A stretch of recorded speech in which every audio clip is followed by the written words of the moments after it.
Legend of Zelda bootleg / hack. One of my all-time favorite video games ever is unquestionably Legend of Zelda: A Link to the Past for the Super Nintendo Entertainment System. Ever since I was young, I'd played the hell out of it, collecting rupees, slaying bad guys, solving puzzles. You get the idea, right? And although I loved the game, I also thought it had a few bizarre and even frightening factors. Regardless, I still loved that game to death. In addition to being such an avid fan of the game, I'm also a fan of retro video games nowadays. Nowadays, I just can't seem to enjoy video games the way I previously did. A lot of them nowadays are all cheap knockoffs of each other, like FPS games, for instance. Anyway, as I said, I love old school games. Video games. I primarily played Nintendo as a kid. Unfortunately, I broke my original Super Nintendo many years ago, and at the time, I had no idea how to download an emulator. I became upset because even in my youth, I loved 8-bit and 16-bit video games. Nowadays, I can play or watch an old video game with the typing of a few keys and the click of a mouse. But there's one game that I would absolutely not play if it wasn't on an old-fashioned gaming console: A Link to the Past. Luckily for me, I had met a good friend of mine in the 8th grade. His name was Ray, and he was into video games, comics, and movies. He too was a fan of retro video games and modern runs, but don't ask me as to why he likes them. And he had a working as Super Nintendo. You get it. About a few months back, Ray and I had finished our college semester, and we wanted to celebrate. We both attended a community college, and we were both majoring in difficult subjects. So it's only natural that we have a little fun after such an arduous 3 months. I inquired that we go over to his house and play a few classic games. So we did, and I couldn't wait to get my hands on A Link to the Past. The only problem was that Ray didn't have it. Regardless, he'll still play the games.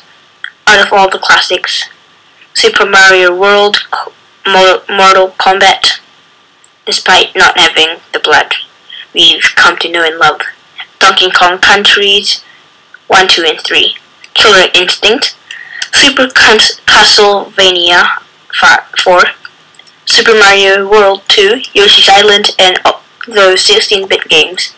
But the urge to play a legend, ALTTP, was still burning within me. The next morning, I suggested we go to our local comic book shop and we purchase a copy of it. He eagerly agreed. I'm not much into comics, but let me tell you, they had a treasure trove of comics, video games, action figures, posters, and various other paraphernalia. I saw that they had an enormous library of Super Nintendo games, along with Genesis, Atari 2600, and Nintendo 64 games. And for sure, ALTTP was among them. I scanned the shelves slowly with my index finger, and then, voila! I found it. I pulled it off the shelves and took a look at it. There was a sticker underneath the sticker that displayed the game's title. It said, "Used," in all capital title letters.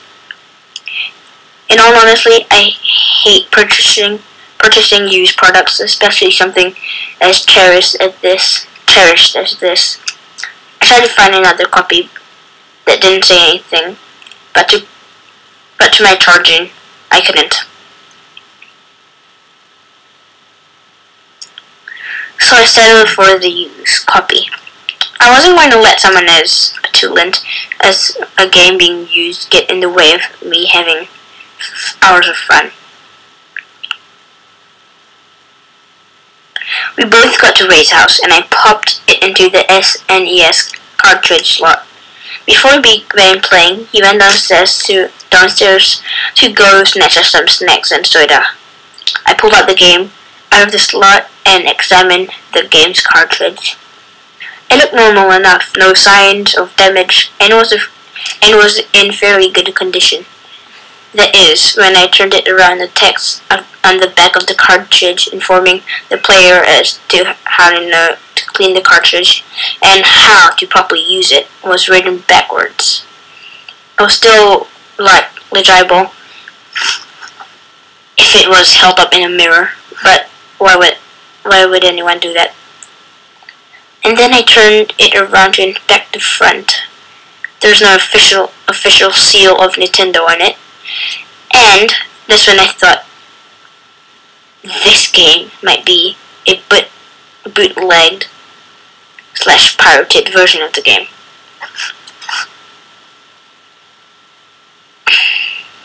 The idea got me a little angry, since I had wanted to play the original, but I decided I was jumping to conclusions too early. After all, I hadn't even played the game yet. So Ray came back, and I momentarily forgot about the backwards text and the lack of official seals, and I popped it into the console. We both sat in eager anticipation, since he was a big fan of the game. Then the familiar Nintendo Presents flashed on the screen with that little rupee sound, and I grew excited. But then my excitedness quickly descended into frustration as the screen suddenly displayed an array of pixels and exotic colors all over the screen. It seems the game had glitched up in the process. I rolled my eyes and I took out the cartridge. I blew on it, hoping that it would get rid of the cause of the glitching. And then I popped the cartridge back in and turned it on once again. Again, the Nintendo Presents logo appeared, only this time the ruby sound clip had a lower pitch. I arched my eyebrows. I don't know if Ray noticed it, but I assumed he didn't, since he didn't say anything. Then the primitive three-dimensional triangles that would form the Triforce behind the logo began rotating their way towards the middle of the screen, except the little tune that played when they did was playing backwards, disordered and glitchy. I turned to Ray and said, "What the hell's going on?" He shrugged and said, "Maybe the game's a little old." Yeah. I figured he was right. After all, it was a used cartridge. When the Triforce had formed, the sword came down and made that cheating sound. Except that heroic fanfare did not play. Instead, there was no music at all. Interestingly, underneath the title, where it's supposed to say "A Link to the Past," there was nothing but a mess of glitched pixels. Now, this was getting weird. I pressed start, and everything was smooth on the file creation screen. I wrote down my name and started the game, but still, there was no music to be heard. The familiar darkness and bird's eye view of the room came on, showing Link asleep in his bed and his uncle sitting at the table doing who knows what. Then some text appeared on the screen, like the original, but it wasn't the text I remembered. It said, "Help me. Please help me. Don't let this happen to me." Then the text disappeared. And now I already knew something was wrong when that happened. Zelda's message was not supposed to say that. Sure, it had been a long time since I had played the game, but I don't remember her ever saying that. Now, I was certain this was a hack or bootleg or something. Ray said, "What the hell? She's never said that." I agreed and made my suggestion of it being a hack or bootleg. He said, "That sucks. I figured that even if it wasn't the original, it still might be kind of cool." He agreed. So we let it go on. Around here I was expecting the screen to brighten up and then for my uncle to tell me to stay in the bed. But no, the room remained dark and he said, "Don't move a muscle. You've damaged enough already." And then, while still in the dark, he marched outside with his sword and shield. The music did not start either. I could still hear the rain outside, but that's it. Then Link hopped out of bed. I moved the D-pad around. Everything seemed functional. I went to lift up the pots, but the game did not respond. I tried every button, but nothing worked. I then noticed that the treasure wasn't in the room.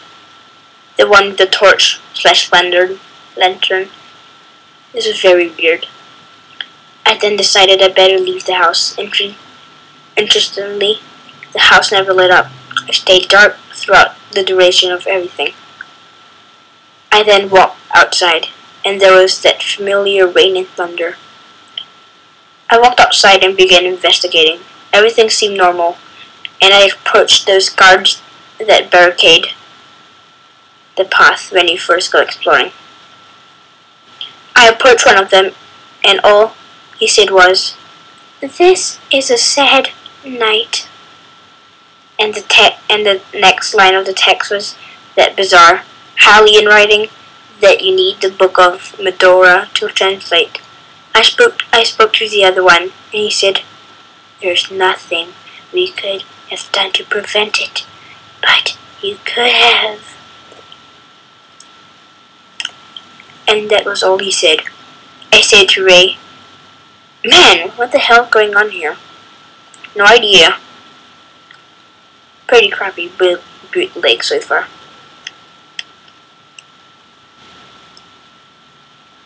I agreed. This was weird and I had no idea just what the heck everyone in the game was talking about. Did somebody die or something?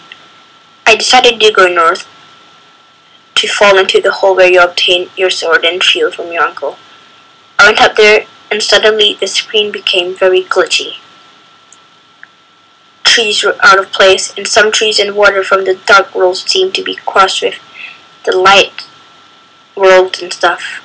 I walked forward and suddenly I fell into an invisible hole. Suddenly, Link fell into this path that resembled the location where he received the Master Sword from the pedestal in the Lost Woods, except the colors, more or less, made it look like Skull Woods in a dark world. And for the first time, there was music. It was that eerie little haunting tune that played in the sanctuary. The one that plays after you rescue Zelda from Hyrule Castle. I slowly turned to Ray, curious if he was getting as weirded out as I was. Indeed, he was. This was certainly turning out to be an exemplary bootleg, if I could call it that at this point. I pushed forward and walked up the forest path, only to see various denizens of Kakariko village dotted on the sides of the grass. I approached one, and all she said was, "I hope you're satisfied."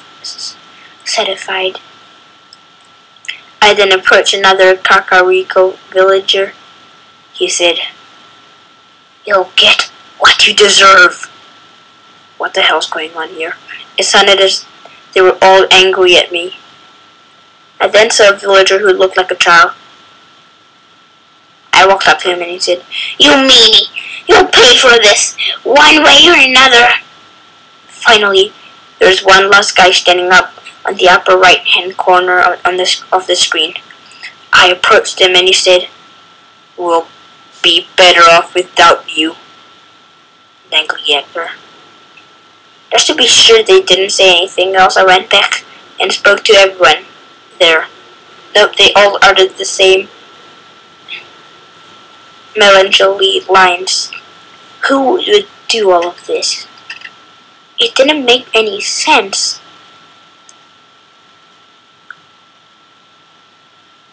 I moved up this and the screen shifted north, and then I saw Zelda in what appeared to be a casket. She had the same sprite as when she's lying there and getting transported by Aghanim. Suddenly, a text board appeared saying, "This is all because of you." When it disappeared, I was free to roam the area. I approached Zelda's coffin, but I couldn't interact with it in any way. So I just walked around the place, thinking of what to do next. Ray then said, "Maybe you should try going back." Well, that seemed like the only logical thing left to do, so I decided to head back down to where I came, when all of a sudden another text box appeared saying, "I don't think so."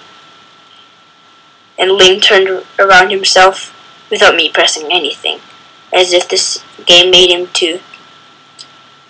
I tried to do it again,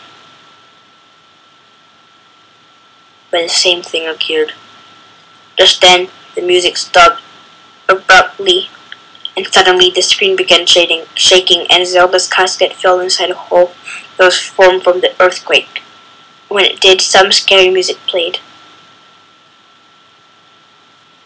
The same music from where you defeat Aghanim, and Ganondorf turns into a bat and flies away.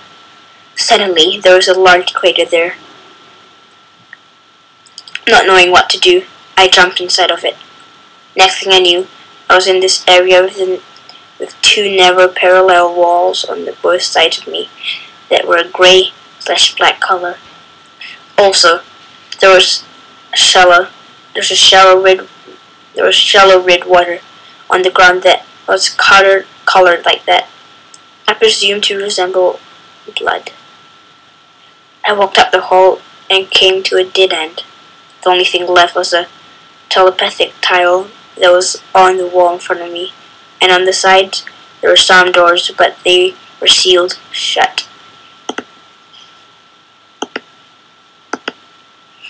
They were the kind you needed to open with a switch or after defeating a few enemies. Anyways, I directed my attention towards the telepathic tile. I went over and tried to communicate with it, but it just gave me that Hylian text. Basically, it just left me there without giving me any clues as to what I should do to proceed. And then I remembered that not once had I pressed pause and checked my inventory. I did, and interestingly, I had the Book of Madura already. I have no idea as how I got it.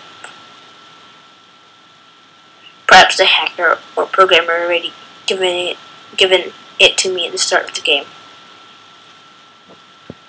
Well, I did the only rational thing I thought I could do. I equipped it and translated the text. Interestingly, it gave me a choice. It asked, "Do you feel guilty? Yes? No?" I heard Ray read it out loud, and I turned to him. He shrugged his shoulders and said no. So I did. All I heard was that sound, signifying that I had done something incorrect. So I pulled out the book again, and it asked me the same thing. This time I answered yes, and all of a sudden, those two doors on the side opened. And then dozens upon dozens of soldiers poured into the room. They all approached Link and began attacking him repeatedly. It didn't take long for him to die, since he only had 3 hearts. Then Link spun around and he collapsed onto the floor. Instead of giving me a choice if I wanted to continue, The game suddenly took me back to where it appeared to be the Dark World's version of Death Mountain. I walked toward, and all of a sudden, I saw an unfamiliar character sprite. If anything, it looked like a character modified again on sprite to appear red, and gave him a few extra features like devil horns. He was also holding that trident/spear, except it was shaded black. It looks like he was made to resemble Satan. So I approached the Satan-like sprite, and he spoke to me. When I got close enough, he said, "Your punishment is long overdue." Suddenly, he began spinning his lens around, and I couldn't move. Just then, a laser beam shot out of the lens and hit me, killing Link instantly. Instead of the screen turning black with just Link lying there, the entire screen turned red, and Link's sprite suddenly turned completely black. And that was it. The game just froze there. Nothing moved or anything like that. I pressed every button, but nothing happened. I turned to Ray again, and we just shrugged. I took the game out of the SNES and looked at it one last time. And then I noticed the game had no circuit board inside. How was that even possible? I called Ray over to examine this, and he knew right away something wasn't right. I popped the game back into the console to see if it would work again, but this time all it gave me was that glitchy screen like the first time. I tried again and again, but it all went in vain. The next morning, Wade assembled the cartridge and discovered there was indeed no circuit board inside of the cartridge. It was just a shell. He then assembled it, and we tried again and again. But to no avail, the game had never given us what originally did that first night. How it functioned that night, we'll never know.